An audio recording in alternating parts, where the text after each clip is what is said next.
Hello everyone, welcome to BSP Pharmacy.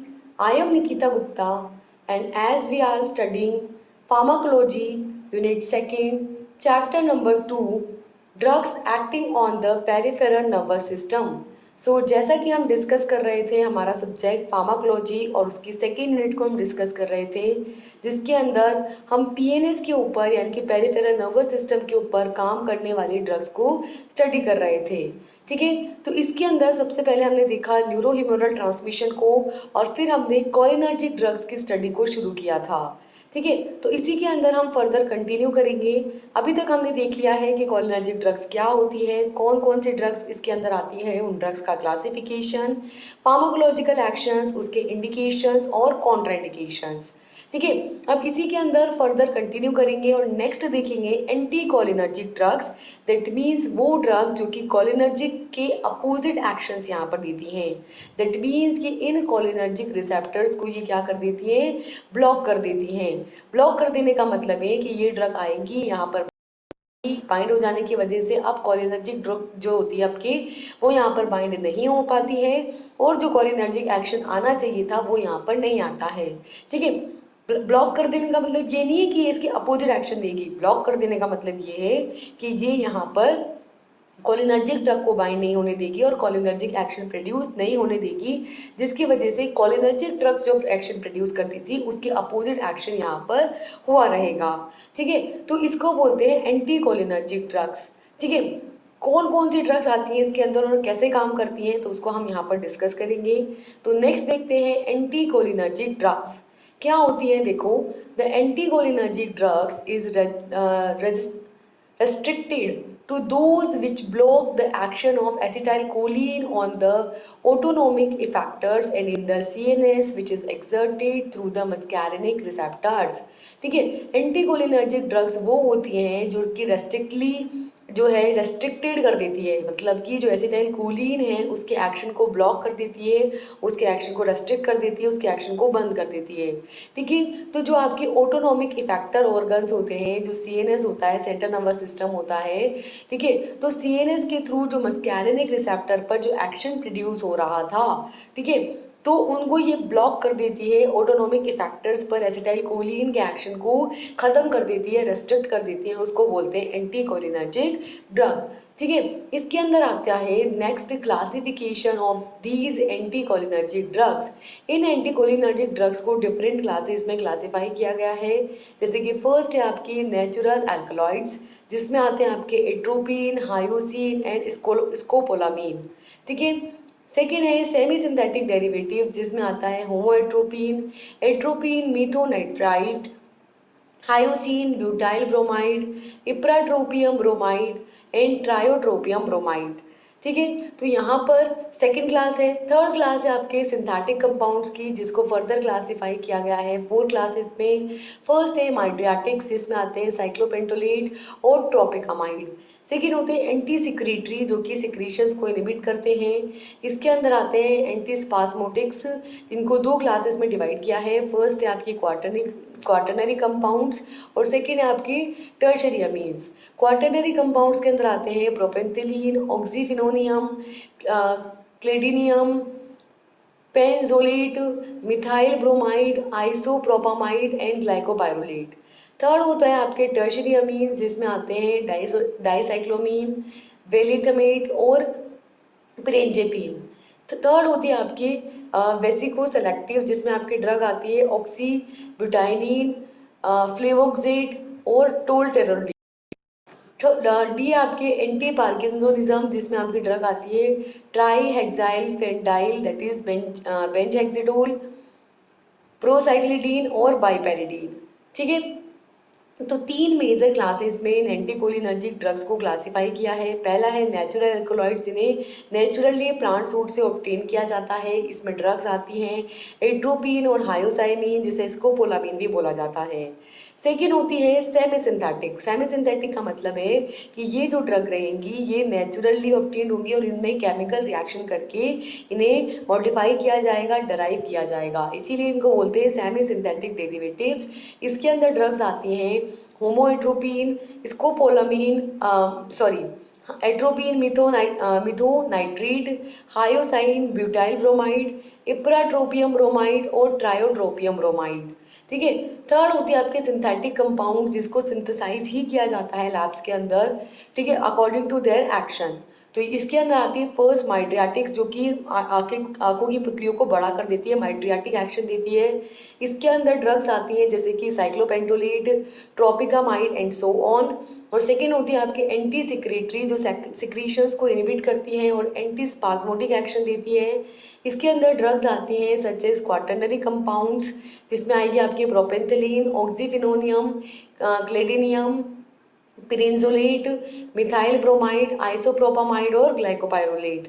और second होती है आपके टर्शरी अमीन, जिसमें ड्रग आती है डाइसाइक्लोमीन, वेलिथमेट, पिरेंजेपिन। और थर्ड होती है वेसियो सेलेक्टिव, जो कि वेसल्स के लिए स्पेसिफिक सेलेक्टिव होती है। इसमें ड्रग्स आती है ऑक्सीब्यूटायरिन, फ्लेवा वॉक्सेट, टोल्टेरोडीन।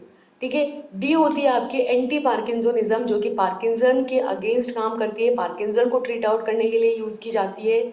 इसमें ड्रग आती है ट्राई हेक्साइल फेनिडाइल, दैट मीन्स बेंजहेक्सिडोल, प्रोसाइक्लिडीन और बाइपेरिडीन। ठीक है। तो ये मेजर ड्रग्स हैं जो इस क्लास से बिलोंग करती हैं। अब इसके अंदर हम स्पेसिफिक इस क्लास की जो प्रो ड्रग है, जो कि है आपके एट्रोपिन, उसके फार्माकोलॉजिकल एक्शंस को डिस्कस करेंगे और उसी से हम ऐसा प्री-अज्यूम करेंगे कि बाकी ड्रग्स भी सिमिलर टू इसके ही एक्शंस देती होंगी। ठीक है। तो यहाँ पर एट्रोपिन के फार्माकोलॉजिकल एक्शंस के अंदर फर्स्ट देखेंगे हम कि सेंट्रल नर्वस सिस्टम पर क्या इफेक्ट डालती है, सेकेंड है आइज पर क्या इफेक्ट डालती है, और थर्ड है सीरियस पर यानी कि कार्डियोवैस्कुलर सिस्टम पर क्या इफेक्ट डालती है। ठीक है। तो एट्रोपिन का सीएनएस पे यानी सेंट्रल नर्वस सिस्टम पर इफेक्ट की अगर हम बात करें तो इसके अंदर atropine has an overall CNS stimulant action. However, these effects are not appreciable at a low dose, which produces only peripheral effects of restricted entry into the brain. Here, hyoscine produces central effects, that is depressant, even at a low dose. Here, atropine stimulates many medullary centers such as vagal, respiratory and vasomotor. It depresses the vestibular excretion and has an anti-motion sickness property. The site of this action is not clear. Probably there is a cholinergic link in the vestibular pathway, or it may be exerted at a cortical level. By blocking the relative cholinergics over activity in the basal ganglia, it suppresses tremor and rigidity of the Parkinsonism. ठीक है। तो यहाँ पर जो आपका atropine होता है उसका ओवरऑल सीएनएस स्टिमुलेंट एक्शन होता है, यानी कि ये सीएनएस को, सेंट्रल नर्वस सिस्टम को क्या कर देता है, स्टिमुलेट कर देता है। ठीक है। तो एट्रोपिन का क्या काम है, एट्रोपिन जो है आपके सीएनएस को, सेंट्रल नर्वस सिस्टम को स्टिमुलेट करता है। हाउएवर इसका जो इफेक्ट होता है वो यहाँ पर काफ़ी ज़्यादा अप्रिशिएबल नहीं होता है सीएनएस पे, यानी कि लो डोज में इतना कोई खास इफेक्ट इसका नहीं आता है। ठीक है। ये मेजरली पेरिफेरल इफेक्ट यहाँ पर प्रोड्यूस करता है। क्यों? क्योंकि ब्रेन के अंदर इसकी जो एंट्री होती है वो ब्लड ब्रेन बैरियर के थ्रू रेस्ट्रिक्ट होती है, इस वजह से। ठीक है। इसका जो एक्शन होता है वो यहाँ पर कंपैरेटिवली सीएनएस इफेक्ट कम होता है, पीएनएस इफेक्ट ज़्यादा होता है। ठीक है। एट्रोपिन की जैसी ड्रग होती है हायोसिन, जो उसके लगभग केमिकल स्ट्रक्चर में सिमिलर होती है, सिर्फ उसकी स्टीरियोकेमिस्ट्री में डिफरेंस होता है। तो ये जो हायोसिन है ये यहाँ पर लो डोज के अंदर सीएनएस पर यानी कि सेंट्रल नर्वस सिस्टम पर डिप्रेसेंट एक्शन प्रोड्यूस करती है, सीएनएस को डिप्रेस कर देती है। देखो एट्रोपिन तो स्टिमुलेट करती है जबकि हायोसिन यहाँ पर डिप्रेस कर देती है। ठीक है। तो स्टीरियोकेमिस्ट्री का कितना ज़्यादा इफेक्ट यहाँ पर होता है। ठीक है। एट्रोपिन क्या करती है, आपके मेडुलरी सेंटर्स को स्टिमुलेट करती है। मेडुलरी सेंटर्स मतलब कि vagus nerve, respiratory centres, vasomotor centres को स्टिमुलेट करती है। ठीक है। और इसके अंदर क्या होता है, जो आपके वेस्टिबुलर सिक्रीशंस होते हैं वो यहाँ पर डिप्रेस हो जाते हैं और एंटी मोशन सिकनेस प्रॉपर्टी देखने को मिलती है। ठीक है। तो यहाँ पे जो मोशन से होते हैं वो यहाँ पर अपोज हो जाते हैं, एंटी मोशन सिकनेस प्रॉपर्टी देखने को मिलती है। इसका जो साइट ऑफ एक्शन होता है वो कभी कभी यहाँ पर क्लियरली नहीं होता है, क्योंकि इसका लिंक रहता है कोलिनर्जिक एक्शंस के साथ, मतलब इसके जो वेस्टिबुलर पाथवेज होते हैं वहाँ पर ये कोलिनर्जिकली लिंक्ड रहता है, और इसका सिर्फ कॉर्टिकल लेवल के अंदर ही इसका एक्शन देखने को मिलता है। तो यहाँ पर ये रिलेटिवली जो कोलिनर्जिक्स होते हैं उनके एक्शन को ब्लॉक कर देता है बेसल गैंग्लिया के अंदर, और इस तरीके से पार्किंसोनिज्म के अंदर जो ट्रिमर्स आते हैं, जो रिजिडिटी होती है, उसको ये सप्रेस करके पार्किंसन के ट्रीटमेंट में एंटी पार्किंसन की फॉर्म में यूज किया जाता है। ठीक है, तो क्या बोल रहे हैं कि एट्रोपिन सीएनएस करता है, जबकि हायोसिन डिप्रेस करता है। इसके अलावा ये एट्रोपिन मेडुलरी सेंटर्स जैसे कि vagal nerve, respiratory nerve, vasomotor centres, इनको स्टिमुलेट करता है, वेस्टिबुलर सिक्रीशंस को डिप्रेस करता है, anti motion sickness property show करता है, और इसके अलावा जो वेस्टिबुलर पाथवेज होते हैं उनके साथ जुड़ा हुआ रहता है, कोर्टिकल लेवल के साथ जुड़ा हुआ रहता है। यहाँ पर ये कोलिनर्जिक जो रहते हैं बेसल गैंग्लिया के अंदर, जो कोलिनर्जिक एक्शंस होते हैं उनको ब्लॉक करके जो पार्किंसन है उसके अंदर ट्रिमर्स और रिजिडिटी को सप्रेस करता है। क्लियर है? सेकेंड है इसका इफेक्ट किस पर? आइज के ऊपर। So the autonomic control of the iris muscles and then the action of mydriatic as well as myotic is elucidated. Here topical instillation of atropine causes mydriasis, abolition of light reflux and cycloplegia lasting 7 to 10 days. This results in photophobia and blurring of near vision. The ciliary muscles recover somewhat earlier than the sphincter pupillae. The intraocular tension tends to rise, and especially in the narrow angle glaucoma. However, the conventional systematic dose of atropine produces minor ocular effects. ठीक है, तो क्या बोल रहे हैं कि यहाँ जो आइज है, आइज के अंदर जो आइरिस की मसल्स होती हैं उनका ऑटोनोमिक जो कंट्रोल होता है उसको यहाँ पर बताया जाता है कि आइरिस मसल्स का ऑटोनोमिक कंट्रोल यहाँ पर देखने को मिलता है। और जो माइड्रियाटिक एक्शन है, माइड्रियाटिक मतलब कि आइज की जो ये प्यूपिल होती है वो डायलेट हो जाती है, बड़ी हो जाती है, और साथ में मायोटिक एक्शन भी देखने को मिलता है। मीन्स कि यहाँ पर दोनों एक्शन होंगे, मायोटिक और माइड्रियाटिक। ठीक है, दोनों एक्शन होंगे, यानी कि according to the dose, according to the drug जो है आपके आंखों की पुतलियां बड़ी भी हो सकती है और छोटी भी हो सकती हैं। तो यहाँ पर आइरिस की जो मसल्स होती हैं उनका कॉन्ट्रैक्शन, उन पर इसका कंट्रोल होता है, जिसकी वजह से माइड्रियाटिक और मायोटिक दोनों एक्शन देखने को मिल सकते हैं। ठीक है, तो जब यहाँ पर आप टॉपिकली यहाँ पर एट्रोपिन को इंस्टिल करते हैं, एट्रोपिन डालते हैं आंख के अंदर, तो क्या होता है यहाँ पर माइड्रियाटिक एक्शन होता है, यानी कि आंखों की पुतलियां बड़ी हो जाती है, जिसकी वजह से जो लाइट रिफ्लक्स होता है वो यहाँ पर ज्यादा हो जाता है, एबोलिश होता है, लाइट रिफ्लक्स होता है, और साइक्लोप्लेजिया होता है। लगभग 7 से 10 दिन तक साइक्लोप्लेजिया की कंडीशंस बनी रहती है। ठीक है, जिसकी वजह से फोटोफोबिया यानी कि लाइट से डर लगने लगता है, ब्लर ब्लर दिखने लगता है, एकदम क्लियर नहीं दिखता, ब्लर ब्लर दिखने लगता है, और ये जो सीलियरी मसल्स होती है वो धीरे धीरे इसको रिकवर करती है, और यहाँ पे जो आपकी प्यूपिली है उसके जो स्फिंक्टर्स है उनके थ्रू वापस से इसको वापस से अपने पहले वाली कंडीशन में लाती है धीरे धीरे, और सीलरी मसल्स के थ्रू इसको रिकवर करती है। तो इस तरीके से यहाँ पर इंट्रा ऑक्यूलर टेंशन जो है वो स्पेशली आपके नैरो एंगल ग्लाइकोमा की जो कंडीशन होती है उसके अंदर यहाँ पर इंट्राओक्यूलर टेंशन बढ़ता है। और कन्वेंशनल जब डोज देते हैं हम, कन्वेंशनल सिस्टमिक डोज देते हैं एट्रोपिन की, तो वो माइनर लेवल पर ऑक्यूलर इफेक्ट्स प्रोड्यूस करता है। ठीक है, तो इस तरीके से क्या समझ में आ रहा है कि इसका जो है इस ड्रग का आपके आइरिस की जो मसल्स है उस पर कंट्रोल होता है, जिसकी वजह से मायोटिक और माइड्रियाटिक दोनों एक्शन देखने को मिलते हैं। लाइट रिफ्लेक्स एबोलिश हो जाता है, 7 से 10 दिन तक साइक्लोप्लेजिया होता है, फोटोफोबिया होता है, ब्लड विजन होता है, और जो इंट्राओक्यूलर प्रेशर होता है वो बढ़ जाता है नैरो एंगल ग्लाइकोमा की कंडीशंस में। तो यहाँ पर कन्वेंशनल डोज के अंदर इसको जो छोटे मोटे ऑक्यूलर इफेक्ट होते हैं उसके अंदर इसको दिया जाता है। क्लियर है?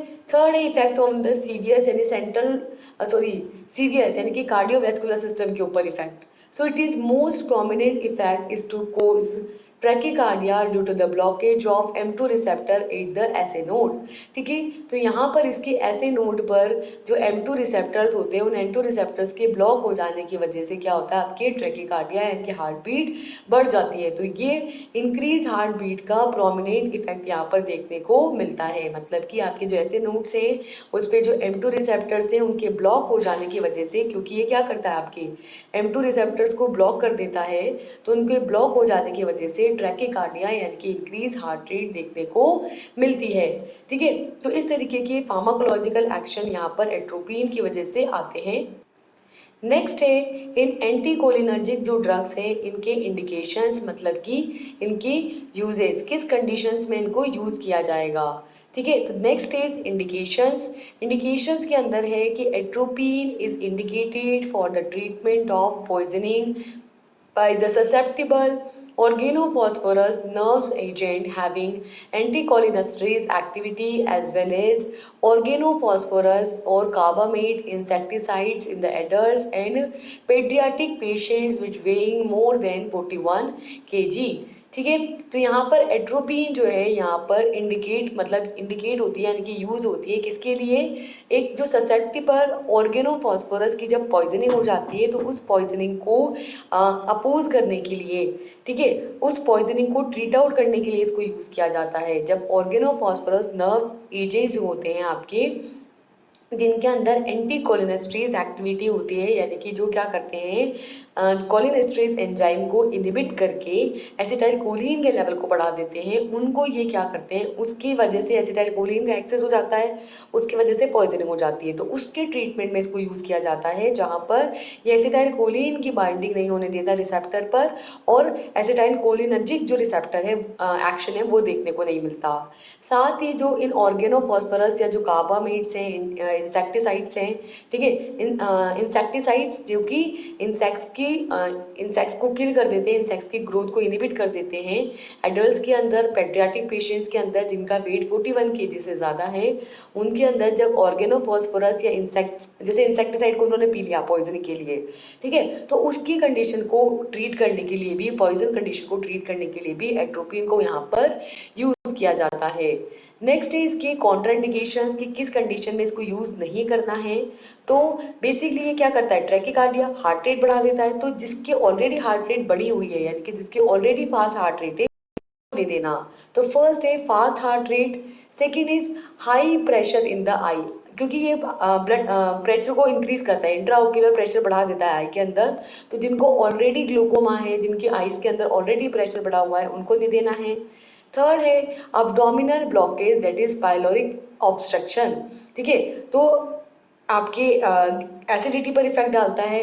तो पाइलोरिक ऑब्स्ट्रक्शंस की वजह से यहाँ पर अब्डोमिनल ब्लॉकेज कर देता है। तो अब्डोमिनल ब्लॉकेज जिनका हो रखा है उनको नहीं देना है।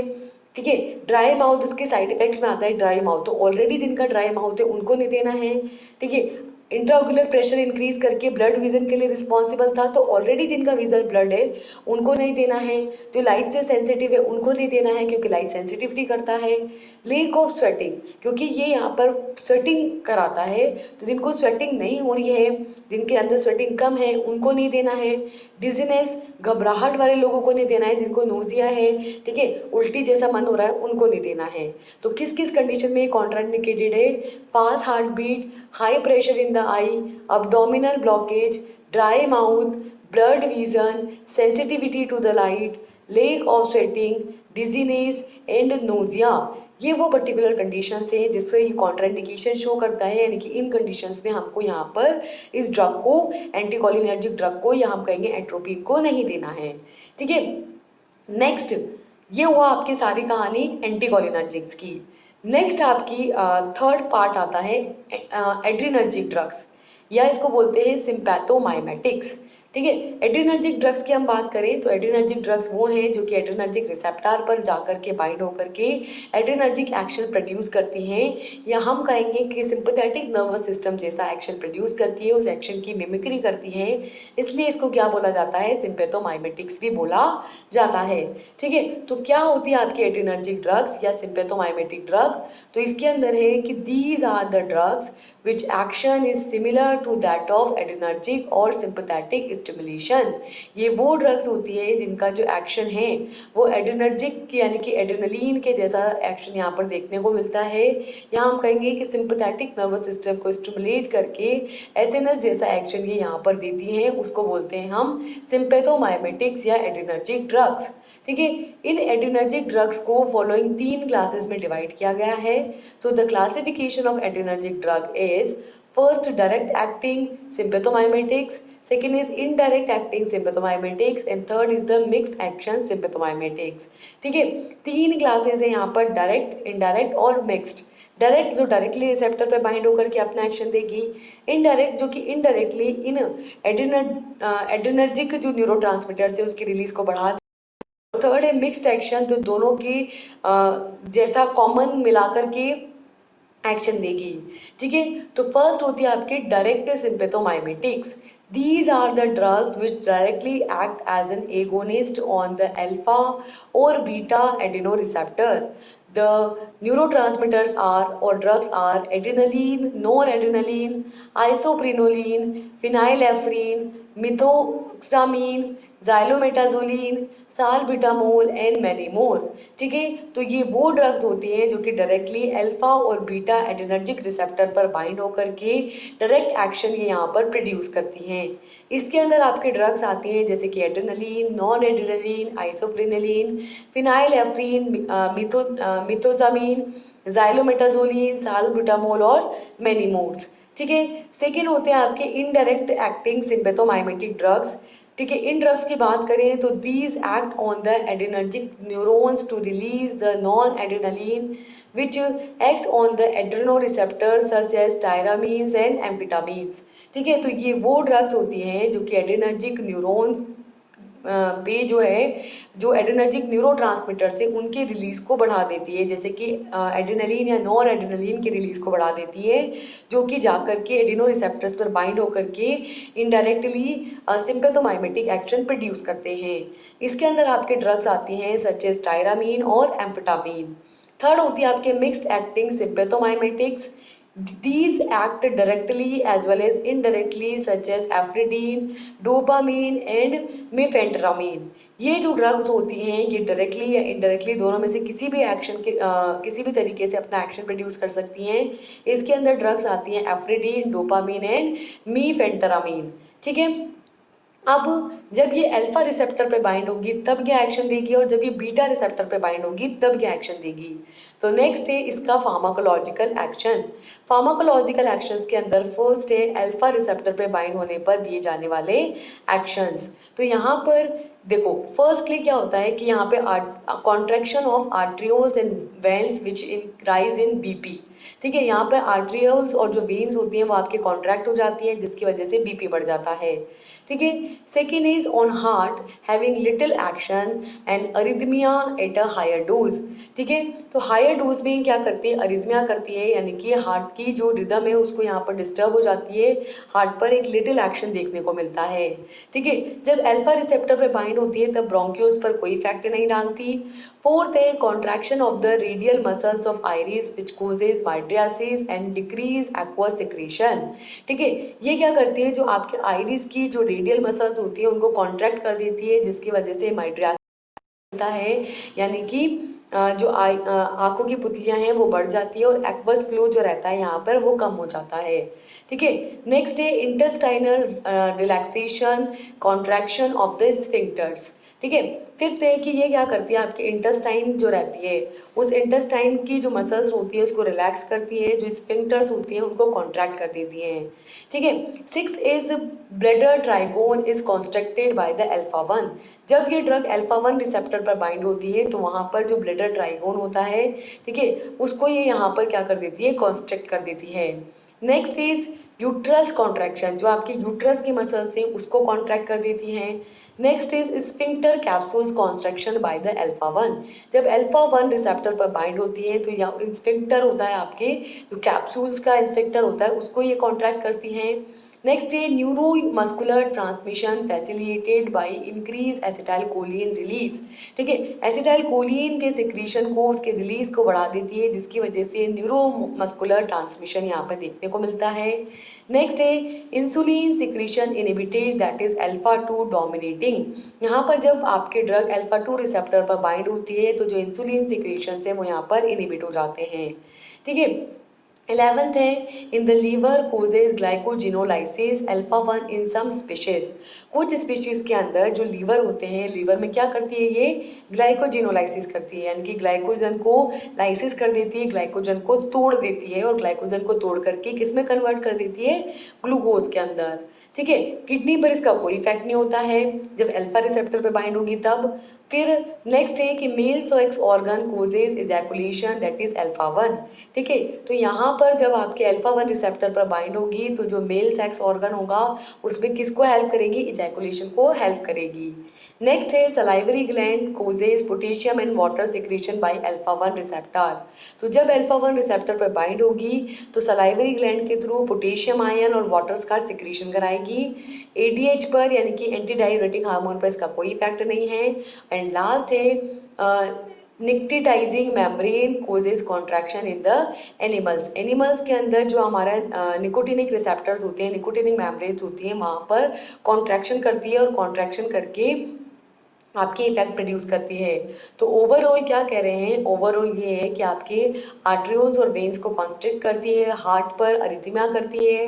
ठीक है, जो रेडियल मसल्स है उनको कॉन्ट्रैक्ट करती है, माइट्रियासिस करती है, एक्वस जो सिक्रीशन है उसको डिक्रीज करती है, इंटेस्टाइन को रिलैक्स करती है। ठीक है, ब्लैडर ट्राइग्रोन को कॉन्स्ट्रिक्ट करती है, यूट्रस को कॉन्स्ट्रिक्ट करती है, स्फिंक्टर कैप्सूल को कॉन्स्ट्रिक्ट करती है, न्यूरोमस्कुलर ट्रांसमिशन के थ्रू एसिटाइलकोलिन के रिलीज को बढ़ाती है, इंसुलिन सिक्रेशन को इनहिबिट करती है, ग्लाइकोजिनोलाइसिस, ठीक है, मेल्स के अंदर इजैकुलेशन करती है, सलाइवरी ग्लैंड के अंदर पोटेशियम और वाटर को सिक्रीट करती है और जो निक्टोटाइजिंग मेम्ब्रेन है उसको फाइनली कॉन्ट्रैक्ट करती है। क्लियर, ये सारे तो हुए हमारे अल्फा एक्शन। अब सेकेंड है आपके जब बीटा रिसेप्टर पर बाइंड होगी, क्योंकि एड्रेनर्जिक जो ड्रग्स होती है उसकी भी दो रिसेप्टर है, अल्फा रिसेप्टर और बीटा रिसेप्टर। तो जब बीटा रिसेप्टर पर बाइंड होगी तब क्या क्या एक्शन होंगे, तो तब वहां पर होगा first dilation of the arterioles or veins, that means fall in the BPA by B2, cardiac stimulation, increase rate, force and conduction velocity, bronchodilation, no effect on the iris and slight relaxation of the ciliary muscles which enhances the aqueous secretion, intestinal relaxation, dextral muscle relaxation, ठीक है, relaxation in a slide, in an active state prolonged fast contracting muscles, abbreviated in slow contracting muscles and tremors. Next is augmented insulin and glucagon secretion in the liver causes glycogenolysis, that means hyperglycemia. In the muscles, glycogenolysis causes hyperlactacidemia. In the fat causes lipolysis, which increases blood SFA and calorogenesis. Next is renal renin releases from the kidney, and next is the ptyalin secretions from the salivary gland and ADH secretion from the posterior pituitary gland. ठीक है, तो यहाँ पर जब ये आपके drug beta receptor पर bind होती है तब आपके आर्ट्रियोल और जो वेन्स होती है वहाँ पर अल्फा रिसेप्टर तो कॉन्स्ट्रिक्ट कर रहा था, लेकिन बीटा क्या करेगा, इसको डायलेट करेगा, जिसकी वजह से बीपी जो है इंक्रीज होने की जगह क्या हो जाएगा, डिक्रीज हो जाएगा। सेकेंड है हार्ट पर। हार्ट पर ये क्या करती है, कार्डियक जो मसल्स होती है उसको स्टिमुलेट करती है, जिसकी वजह से जो रेट ऑफ कंडक्शन होती है, हार्ट रेट जो होती है वो बढ़ जाती है, फोर्स ऑफ कॉन्ट्रैक्शन बढ़ जाता है, कंडक्शन वेलोसिटी बढ़ जाती है। ठीक है, थर्ड है कि ब्रोंक्यूल्स के अंदर ब्रोंक्यूल्स को डायलेट करके ब्रोंको डायलेटिंग एक्शन देती है और इस तरीके से अस्थमा के ट्रीटमेंट में यूज की जाती है। फोर्थ है कि आइरिस के ऊपर का कोई इफेक्ट नहीं होता, सिर्फ सीलियरी मसल्स को थोड़ा बहुत रिलैक्स कर देती है और एक्वा सिक्रेशंस इसके अंदर इंक्रीज हो जाता है। फिर अगर हम नेक्स्ट बात करें इंटेस्टाइन पर, तो इंटेस्टाइन की मसल्स को रिलैक्स कर देती है। जो ब्लडर है वहाँ पर जो डेक्स्ट्रोल मसल्स होती है उनको रिलैक्स कर देती है। यूट्रस को रिलैक्स कर देती है। जो स्फिनिक कैप्सूल्स होते हैं उसको रिलैक्स कर देती है थोड़ा सा। और न्यूरोमस्कुलर ट्रांसमिशन के अंदर जिसकी एक्टिव स्टेट है उसके अंदर फास्ट कॉन्ट्रैक्टिंग मसल्स को यहाँ पर प्रोलॉन्ग करती है, और जो स्लो कॉन्ट्रैक्टिंग मसल्स होती हैं, ठीक है, उनके अंदर एब्रिविशंस करती है, ट्रिमर्स करती हैं। नेक्स्ट है कि जो आपके एक्यूमेटेटेड इंसुलिन्स होते हैं, ग्लूकागोन के सिक्रीशंस होते हैं, उसको ये बढ़ा देती हैं। तो इस तरीके से लीवर के अंदर क्या करेगी, लीवर के अंदर सेम अल्फा की तरह ये जिनोलाइसिस करेगी, यानी कि ग्लाइकोजन को तोड़ेगी और किसमें कन्वर्ट करेगी, ग्लूकोज में, जिसकी वजह से ग्लूकोज का लेवल बढ़ जाएगा। और उसको क्या बोलते हैं उस कंडीशन को, हाइपरग्लाइसीमिया, यानी कि increase level of glucose in the blood, क्या कहलाता है, हाइपरग्लाइसीमिया। नेक्स्ट इज मसल्स के अंदर क्या करेगी, ग्लूकोजिनोलाइसिस, यानी कि जब यहाँ पर ग्लूकोजिनोलाइसिस होगा, ग्लूकोज का ग्लाइकोजन टूटेगा ग्लूकोज के अंदर मसल्स में, तो उसकी वजह से ये ग्लूकोज आगे जाके लैक्टिक एसिड में कन्वर्ट होगा, जिससे आपके लैक्टिक एसिड का जो लेवल है ब्लड में वो बढ़ जाएगा और कंडीशन होगी hyper lactic acidaemia. Next third है फैट। फैट का क्या होगा, लिपोलाइसिस, यानी कि लिपिड का लाइसिस होगा, लिपिड का ब्रेकडाउन होगा, और इस लिपिड के ब्रेकडाउन के थ्रू जो है आपके ब्लड के अंदर एफएफए का जो लेवल है वो बढ़ जाएगा, ठीक है, कैलोरीजेनेसिस होगा, यानी कि कैलोरीज जो है वो जनरेट होगी, ठीक है। किडनी से रेनिन का रिलीज होगा, और सलाइवरी ग्लैंड से पटाइलिन का सिक्रीशन होगा, पोस्टीरियर पिट्यूटरी ग्लैंड से एडीएच यानी एंटी डायूरेटिक हार्मोन का रिलीज होगा। तो जब आपकी ड्रग बीटा रिसेप्टर पर बाइंड होगी तो इस तरीके के एक्शंस यहाँ पर देखने को मिलेंगे।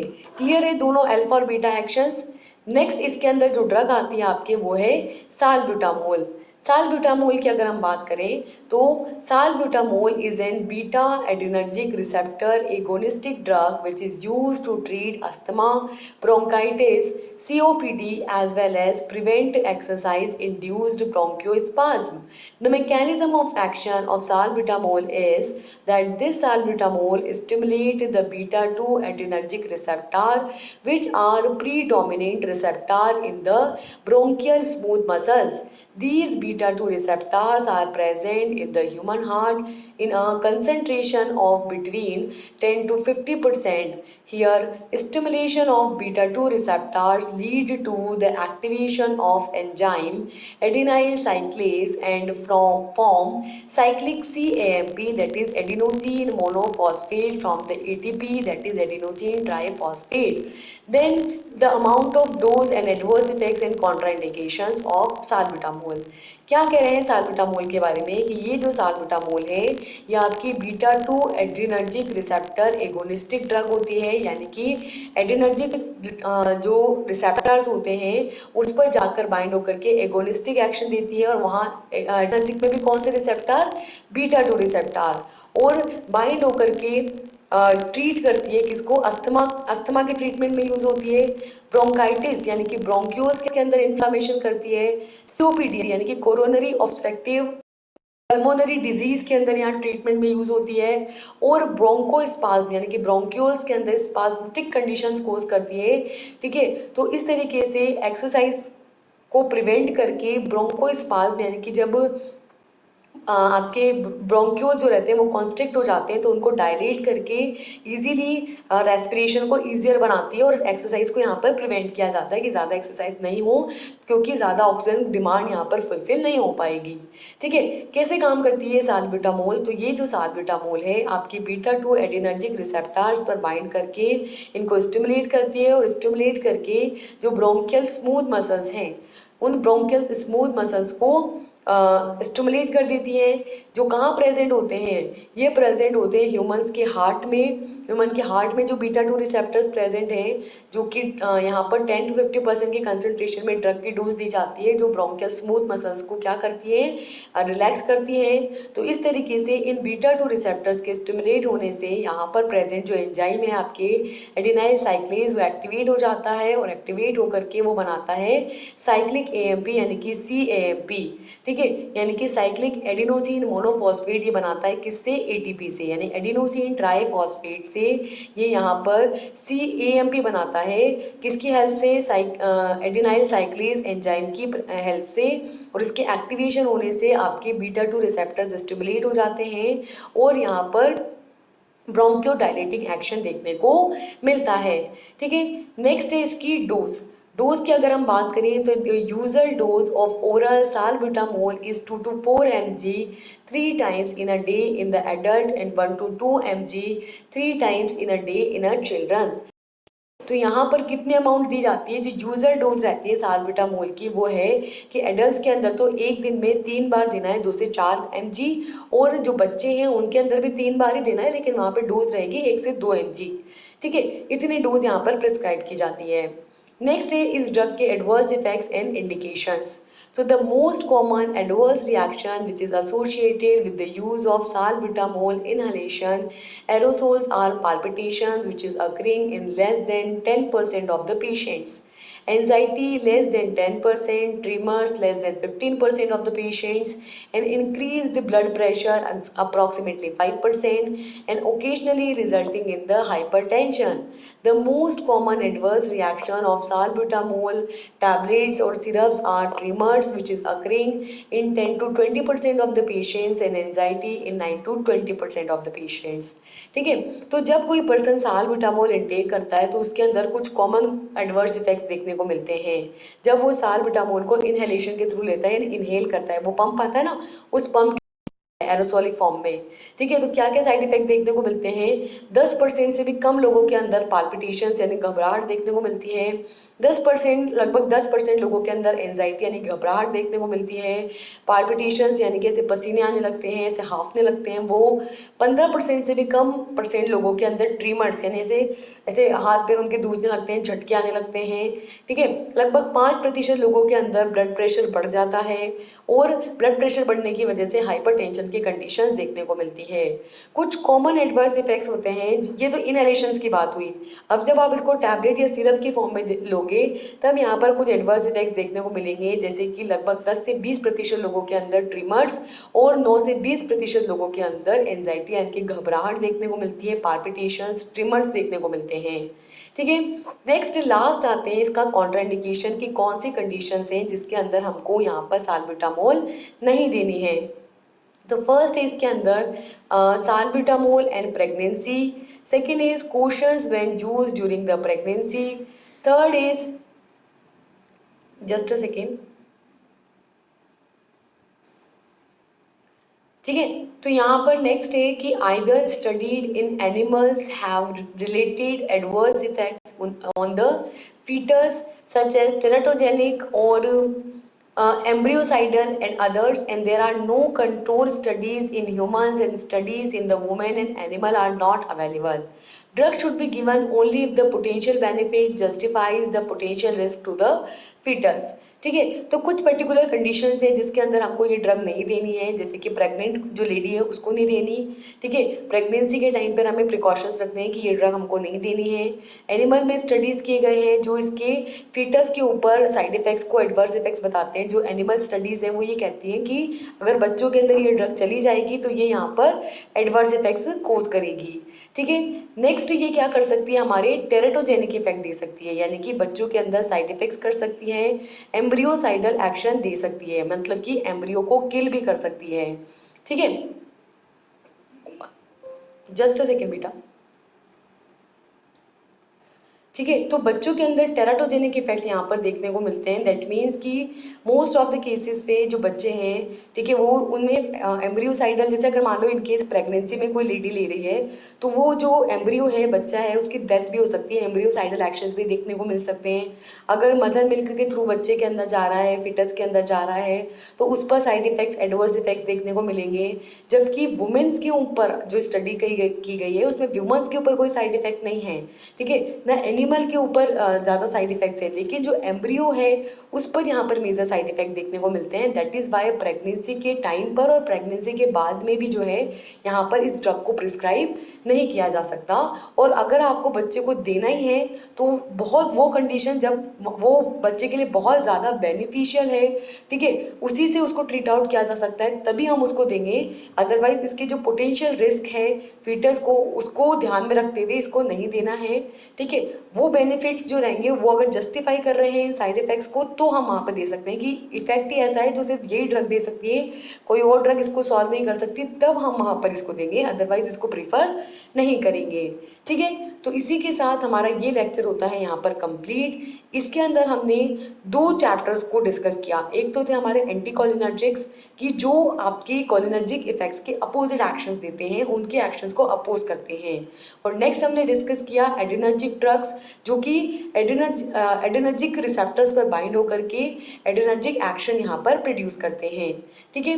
तो इसी के साथ हमारा ये लेक्चर होता है यहाँ कंप्लीट, ठीक है। अब हम मिलेंगे नेक्स्ट लेक्चर के साथ जिसमें हम एक नए चैप्टर को, एक नए टॉपिक को डिस्कस करेंगे। तो मिलते हैं नेक्स्ट लेक्चर के साथ। Till then, thank you and all the best. Bye bye.